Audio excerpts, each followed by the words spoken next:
Olá pessoal, tudo bem? Então, vamos começar agora, né, uma aula que vai ser uma das aulas mais importantes desse curso, tá? Então, da parte de quântica principalmente. Então, até o que a gente viu até hoje, gente, é o que a gente chama de velha quântica, né? Basicamente, trata-se de alguns experimentos, né, que não conseguiam encontrar explicação na teoria clássica, né? E que as nossas teorias que a gente apresentou, né, precisavam fazer uso de uma teoria corpuscular da luz, né, o que a princípio, né, entra um pouco em conflito com o que se esperava antes, né, da luz ser uma onda, né. No caso do corpo negro, da radiação de corpo negro, né, a gente supôs, né, por hipótese, uma quantização dos níveis de energia, mas isso carece de uma explicação mais aprofundada. Da mesma maneira, do átomo de Bohr, a gente supôs, né, a quantização do momento angular do elétron na órbita, né? Por quê?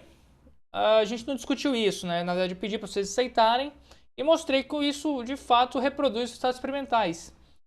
Mas isso aí está no que a gente chama de modelos semiclássicos, né? É um modelo clássico com algumas hipóteses um pouco, vamos dizer, ad hoc, né? Para reproduzir o estado experimental, que carecem de uma explicação mais aprofundada. E só vai vir com o surgimento de uma mecânica quântica, na verdade, né? Então, da física moderna, da reformulação dos princípios, né, da mecânica, né? Diferente da mecânica newtoniana, que é o que a gente estava acostumado e estava utilizando até então, né? Então, basicamente, a gente precisa reformular a mecânica para introduzir, desde o princípio, certas ideias que surgem dessa quantização de quantidades, né? Que na verdade surgem naturalmente da hipótese de dualidade onda-partícula, que lembra que na física clássica sempre a gente tem uma quantização, né, quando a gente tem ondas, em particular ondas estacionárias. Né?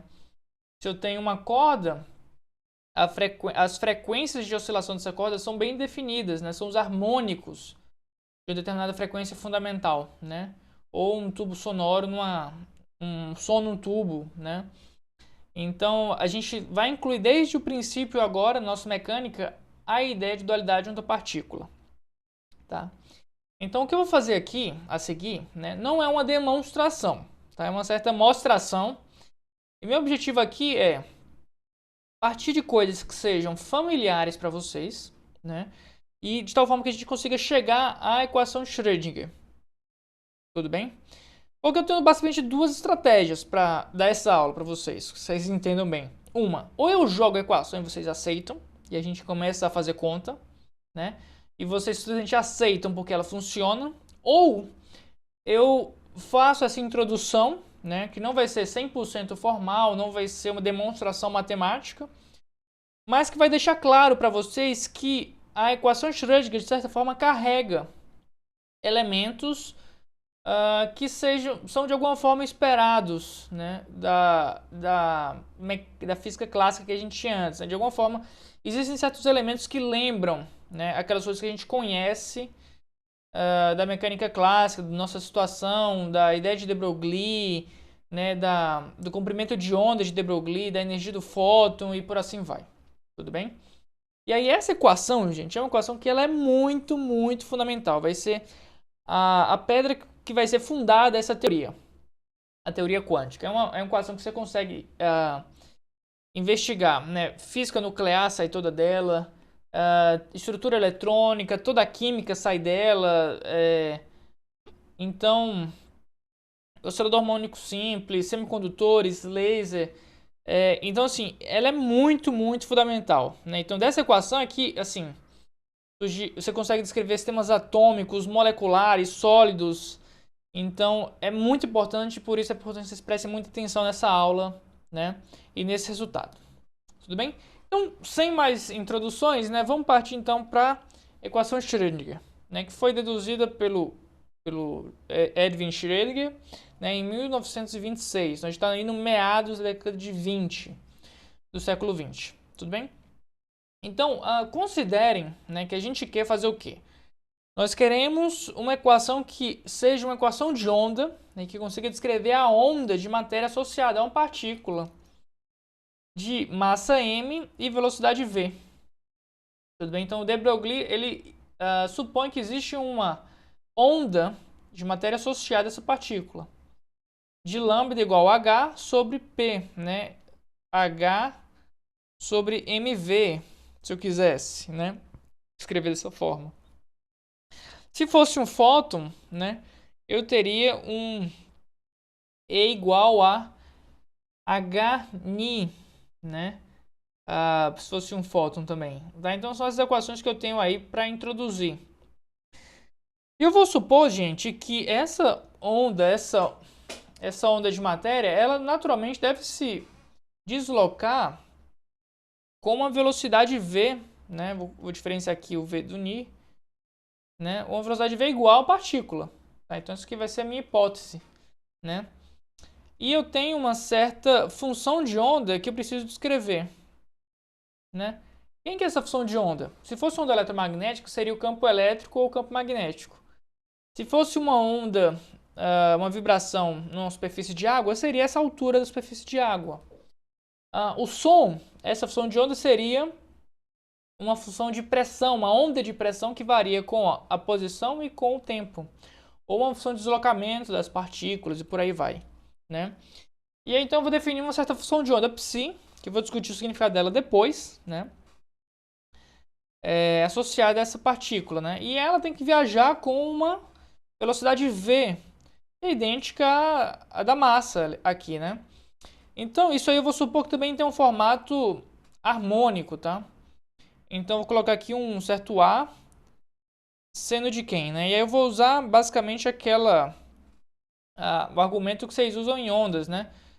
Eu posso entrar num referencial solidário a essa massa aí, de tal forma que a onda não varia, né? E, portanto, essa função de onda pode não, ela deve ser escrita como uma coisa do tipo x menos vt, né?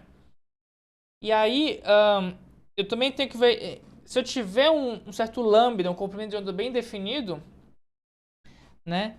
Isso aqui deve ser dividido por lambda, né? E aí, se eu adiciono no meu x uma distância de lambda, eu vou estar adicionando 1 a essa fração, adiciono 1 vezes 2π, eu estou adicionando 2π nesse argumento e por sua vez 2π é o período do seno, ou seja, eu estou repetindo a minha função de onda, né? Então o jeito de construir uma onda com velocidade de propagação v e comprimento de onda lambda, né, é esse jeito. Eu vou supor que tem um A seno mais um B cosseno e esse mesmo argumento. Tudo bem? 2π x menos vt sobre lambda. Certo? Maravilha. Então aqui aí a fase, ela vem naturalmente dessas duas amplitudes A e B, né? Mas basicamente uma função de onda que tem um comprimento de onda bem definido e uma velocidade bem definida, ela se escreve de maneira geral como isso aqui. Tudo bem? O que multiplica x aqui, gente, né? Então note que o que multiplica x vai ser 2π sobre lambda, né? E aí 2π sobre lambda eu vou dar o nome de k, que é o vetor de onda. E aí vai ter 2π sobre lambda, né? Vezes o v aqui, né? Que é o kv. Isso aí eu vou chamar de ômega, né? Certo? E o ômega é 2πni. Tudo bem? Aqui o v com esse lacinho aqui no final é velocidade. E o ni eu vou jogar só para a esquerda, tá bom? Então basicamente é isso que eu tenho aqui, né? E aí, o que a gente tem mais, né? A gente tem do lambda, né? A gente tem que o 2π sobre lambda é o k, né? A gente vai ter aqui, vamos lá, pegar aqui esse lambda é igual a H sobre P, né? Observa que eu vou trocar de lugar o P com o lambda, certo? Não, aqui tá o P, vai para cá, lambda para cá. Eu vou multiplicar isso aqui por 2π por 2π, né? E aí H sobre 2π, a constante de Planck sobre 2π é a constante de Planck reduzida, H cortado. 2π sobre lambda é K, né? Então o P é igual a H cortado K. Isso é a primeira equação que é importante a gente ter, né? E a segunda é o E igual a HNi, né? Do mesmo jeito, vou multiplicar por 2π por 2π, certo? Aí 2π ni é ômega e H sobre 2π é H cortado. Então H cortado sobre ômega, né? Então só para vocês terem aqui, as equações são importantes a gente ter por enquanto. É o P é H cortado K e energia é H cortado ômega. Então, em termos de onda de partícula, né? O ideal é a gente trabalhar com essas duas quantidades, tudo bem? Então, a relação entre o momento e o número de onda e a relação entre a energia e a frequência, tudo bem? Então, feita essa tradução, né? A gente tem, né, que reescrever esses caras em termos disso aqui, do K e do ômega, né? Então, basicamente aqui 2π sobre lambda vai ser o K e 2π sobre lambda vezes V. Isso aqui é o ômega. Então, vamos reescrever isso.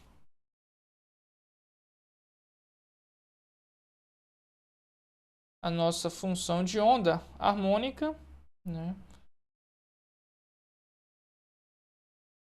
Isso vai garantir que o psi de xt vai ser 1a que multiplica cosseno de kx menos ômega t, né? Mais 1b seno de kx menos ômega t. Ok? Então, basicamente, isso aqui é minha equação 1. Muito bom.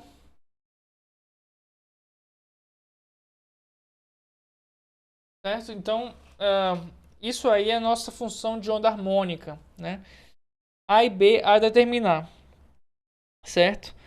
E a gente está procurando, então, né?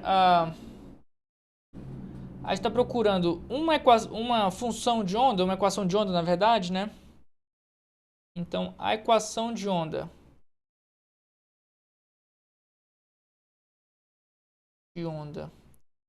procurada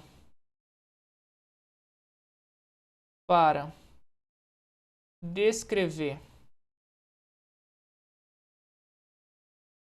a onda de matéria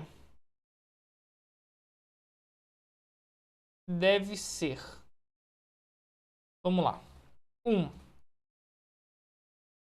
linear, tá? Então, basicamente, por que ela deve ser linear? Para admitir fenômenos de interferência e superposição, tudo bem?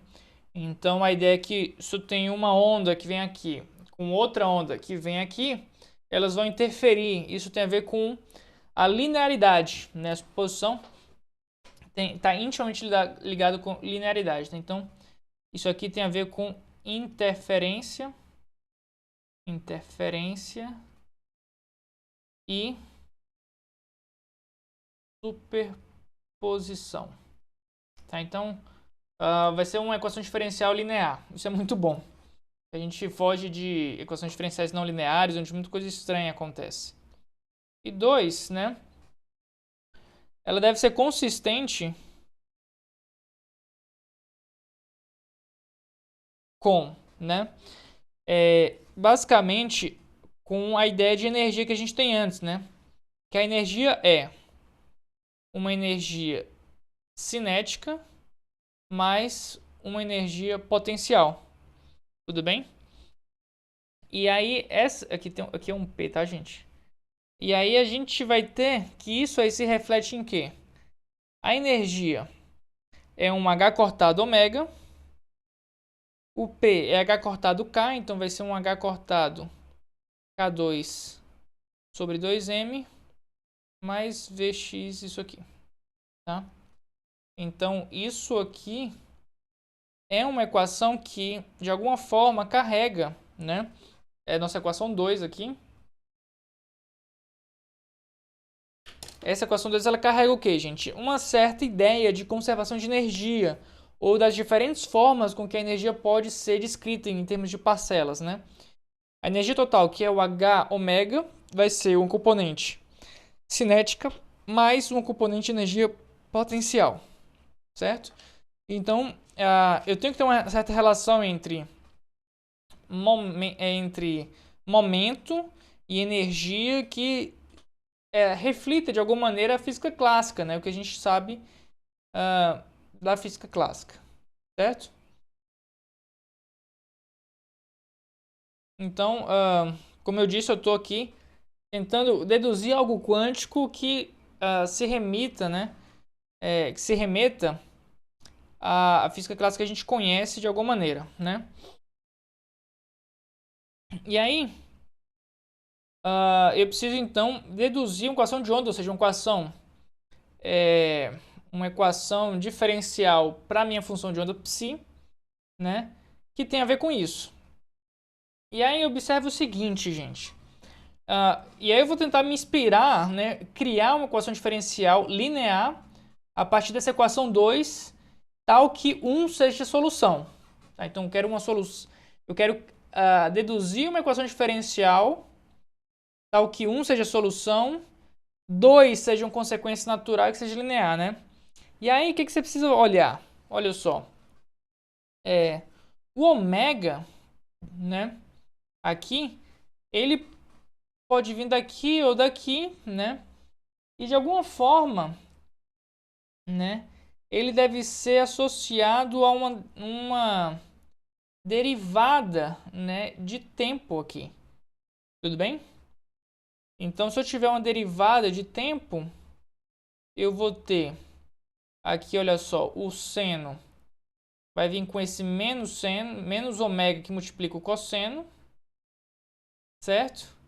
E aqui o seno, eu vou ter aqui um menos ômega, ou seja, de alguma maneira, né, fazer aparecer um ômega, eu consigo fazer relacionar com uma derivada do seno, né? Então ômega, então considere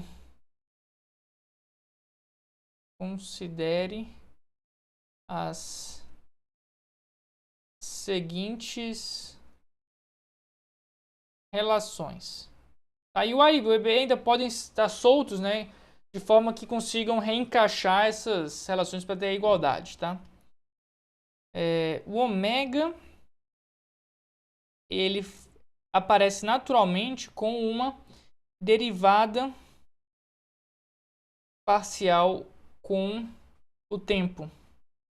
E o K,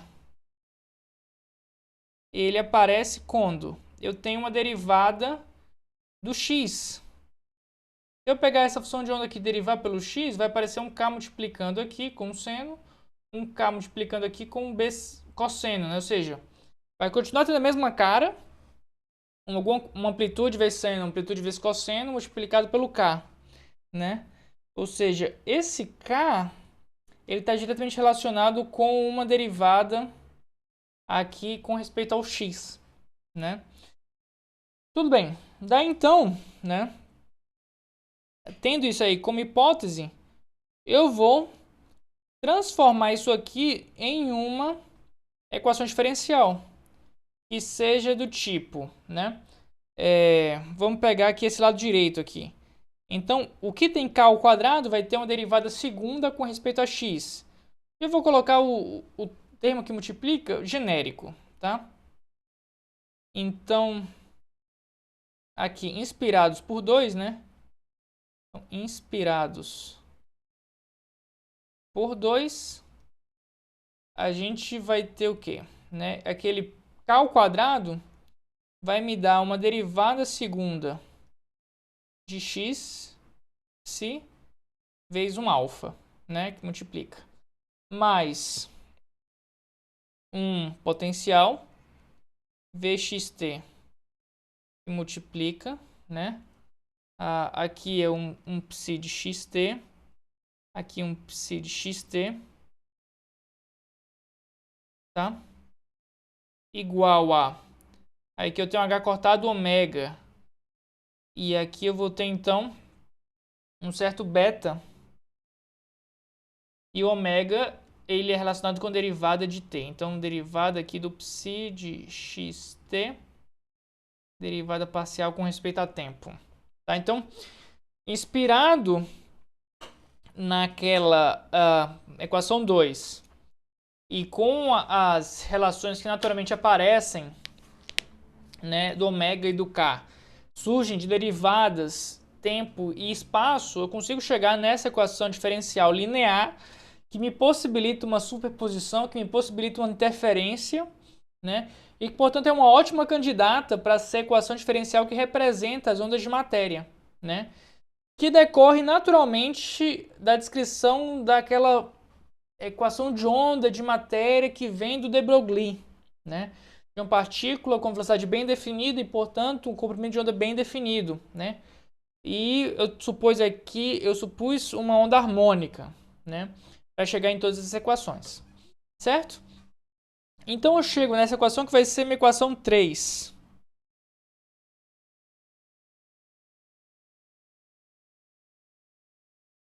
Então isso aqui é a minha equação 3 aqui, né? Nesse caso ainda está bem geral, né? Então vamos simplificar, né? Então vamos com... então, para simplificar,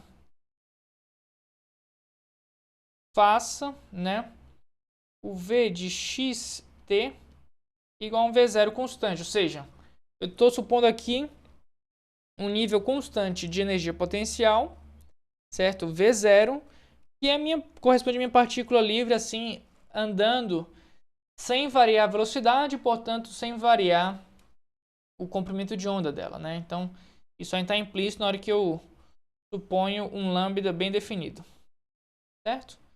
Então, eu vou ter aqui o meu V0, né? E aí eu vou supor agora, né? Como eu tenho uma equação de onda linear, se eu tenho uma solução, um múltiplo dela também é solução, né? Então, portanto, eu vou investigar esse psi, né? E eu vou dividir isso aqui por a, certo? E eu vou ter aqui um cosseno mais um b sobre a vezes o seno. E eu posso escrever isso como em termos de um gama qualquer, tá? Então, vamos escrever esse psi, ao invés de ter dois parâmetros livres, um único parâmetro, né? Certo? Então, considere um psi aqui de xt, que vai ser igual a um k, cosseno de k menos ômega t, mais um certo gama seno de kx menos ômega t. Tudo bem? Então, basicamente, eu tenho aquela minha função de onda harmônica. Eu tinha amplitudes A e B, dividi tudo por A. Como a equação de onda é como uma equação diferencial linear, então basicamente eu só estou fazendo isso aqui para achar os dois valores em termos de um só, que é gama. Tudo bem?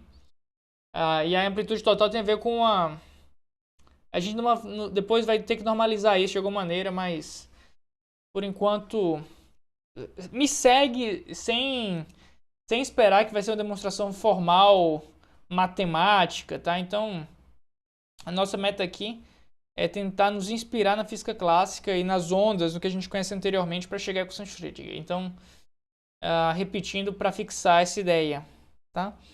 E aí, o que eu vou fazer agora? Olha só. Eu vou substituir isso aqui né, em 3, né? Então eu vou substituir essa função de onda aqui, agora só com gama, nessa equação 3. Tudo bem? E aí vamos desenvolver, vamos dar as caras aí às contas. Vamos lá, lambda é alfa que multiplica a derivada segunda do espaço. Então, vamos lá. Alfa que multiplica a derivada segunda do espaço, então fica a derivada segunda aqui. Apareceu menos cosseno, aqui derivada segunda também, o seno vira cosseno, depois vira seno de novo. Então vai aparecer um menos alfa k ao quadrado, né? Cosseno kx menos ômega t, né? Eu vou chamar isso aqui tudo de θ, tá, gente? Para aliviar um pouco a minha conta. Eu vou chamar isso aqui tudo de um determinado ângulo θ. E vai aparecer várias vezes, tá? Então, cosseno. Isso aqui vai ser um θ. E aqui eu vou ter cosseno de θ mais gama seno de θ, tá? Derivada segunda, mais o V, né? O potencial que agora é V0, mais V0 que multiplica, né? Cosseno, opa, negócio estranho. Cosseno de θ mais gama seno de θ. E isso aqui vai ser igual a beta vezes a derivada temporal, né? Igual a beta que multiplica. Aí a derivada aqui vai aparecer, vamos lá. A derivada de cosseno é menos o seno, com esse menos, então fica ômega seno de θ. Deriva por ter aqui cosseno é o seno é o cosseno, menos ômega aqui, né? Então menos ômega gama cosseno de θ. Certo? Daí então, isso tem que valer para todo x e t. E, portanto, para todo θ, né? Então, para isso aqui valer para todo e qualquer θ, eu tenho que ter os coeficientes do cosseno de um lado, tem que cancelar com os coeficientes do cosseno do outro. E os coeficientes do seno de um lado tem que cancelar com os coeficientes do seno do outro. Tá? A única forma de eu ter isso aí, não como uma equação que me forneça o valor de θ específico, mas para isso ser geral, né, tenho que ter uma identidade de coeficientes. E aí, então, portanto, vamos lá. Olhando para os cossenos, eu vou ter menos alfa k ao quadrado, né? Mais V0. Isso aqui tem que ser igual a menos ômega beta gama, né? O que multiplica o cosseno aqui da direita, o que multiplica o cosseno na esquerda. E olhando aqui para os senos, eu vou ter menos alfa K2 gama, que é o que multiplica o seno aqui, mais gama V0, que é o que multiplica o seno do lado esquerdo, é igual ao que está na direita, que multiplica o seno beta ômega. Tudo bem? Então, para que isso aqui, em verde, traduza uma identidade, uma relação que é válida para todo x, para todo t e, portanto, para todo θ, eu vou igualar os coeficientes de cosseno da esquerda com os coeficientes de cosseno da direita. Os coeficientes de seno da esquerda e os coeficientes de seno da direita, né? E aí eu tenho, então, uma identidade das funções da esquerda e da direita e, portanto, como eu tenho a mesma função dos dois lados, isso é válido, essa igualdade, para todos os valores de θ. Espero que isso tenha ficado claro, tá? Isso é uma coisa um pouco sutil, que nem todo mundo pega tão rápido, tá? Tá bom, então cheguei nessas duas equações, né? E aí, se você olhar bem agora, observa que você pode dividir uma pela outra, né? Isso aí vai dar uma coisa interessante, né? Dividindo aqui. Dividindo a de cima pela de baixo. Olha só que beleza. A de baixo é basicamente aqui, olha só. eu vou ter 1 sobre gama. E aqui eu tenho, olha só, aqui vai cancelar ômega beta menos gama. E, portanto, gama ao quadrado vai ter que ser igual a menos 1, né? E, portanto, gama igual a mais ou menos i. Aqui, beleza? Que beleza, mas é um pouco estranho, né? Porque isso implica que a nossa função de onda, para que eu satisfaça tudo que eu quero satisfazer, a minha função de onda tem que ser imaginária, né?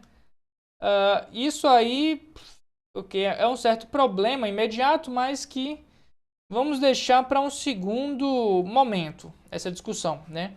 De que por que isso aí tem que ser imaginário, né? Tá bom. Então, dado que o gama aqui é dado por isso aqui, então vamos substituir o gama igual a mais ou menos i nessa equação aqui de cima, né? Então vamos lá, menos alfa 2k, deixa eu ver, aliás, desculpa, menos alfa k2, né? Mais v0 tem que ser igual a aqui eu tenho que o gama é mais ou menos i, menos isso, então vai ser menos mais i, que multiplica quem? Ômega beta, né? Ok, até aqui beleza. Daí, eu preciso agora de satisfazer também isso aqui da equação 2. Então, vamos reescrever a equação 2 aqui embaixo, para vocês compararem um com a outra.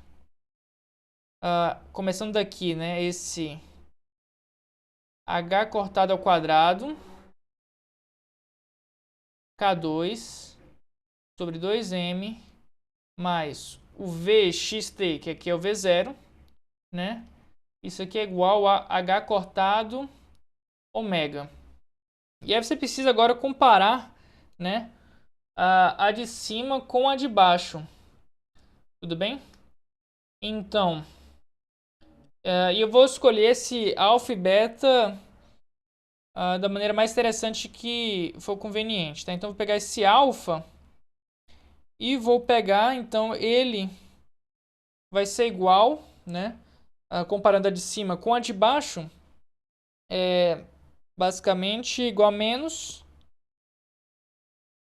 K2 aqui sem o K, né? Menos h cortado ao quadrado sobre 2m. Aqui, e aí eu vou ter agora para o beta, esse beta, na verdade vai ter que ter o menos i beta e beta igual a h cortado. E eu vou dividir isso aqui. Então, beta vai ser igual a mais ou menos, né? E h cortado. Então, tem um grau de liberdade, né? Eu vou adotar aqui simplesmente o mais, tá? Tudo bem. Então, eu escolhi um par de alfa e beta, que é consistente com aquele gama que eu tinha antes, é consistente com essa ideia de energias que a gente encontra. Então, uma vez que eu determino esse alfa e beta, né, o que a gente precisa fazer agora na equação 3? Basicamente, então, substituir aqui o alfa e substituir o beta nessa equação 3.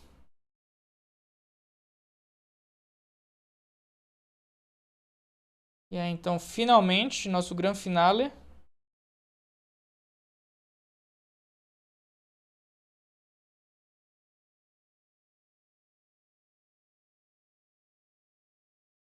Né, a gente vai ter, né, da equação 3, né? Então, substituindo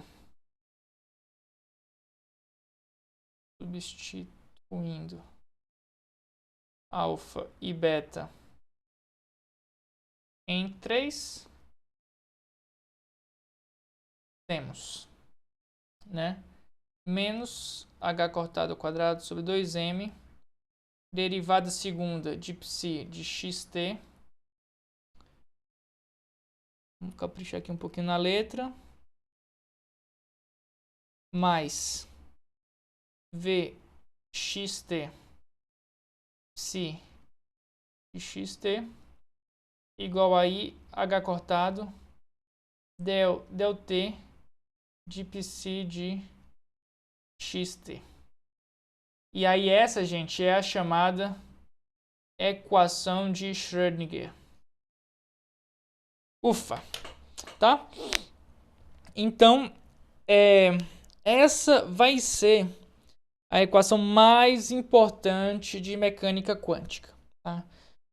E como a gente viu, ela carrega algumas ideias da mecânica clássica, como por exemplo a energia total, a energia cinética, né, que é um certo momento ao quadrado sobre 2m, uma energia, né, que pode ser associada com a frequência e, portanto, com a variação da função de onda com o tempo, né? Isso aí está associado com o comprimento de onda de de Broglie, que a gente supõe, né, que o lambda é h sobre p, né? Então todas essas ideias são condensadas, né, e levadas a cabo, né, elas confluem então na equação Schrödinger, que vai ser como se fosse, gente, pra vocês terem ideia da importância dela, é como se fosse a segunda lei de Newton para mecânica quântica, né? Então você consegue imaginar a física clássica newtoniana sem F igual a ma? É impossível, né? Então isso aí vai ser a base que vai fundar então toda a dinâmica, a evolução de sistemas quânticos, certo? E aí, portanto, né, no finalzinho, né, observe o seguinte, que, né, cuja solução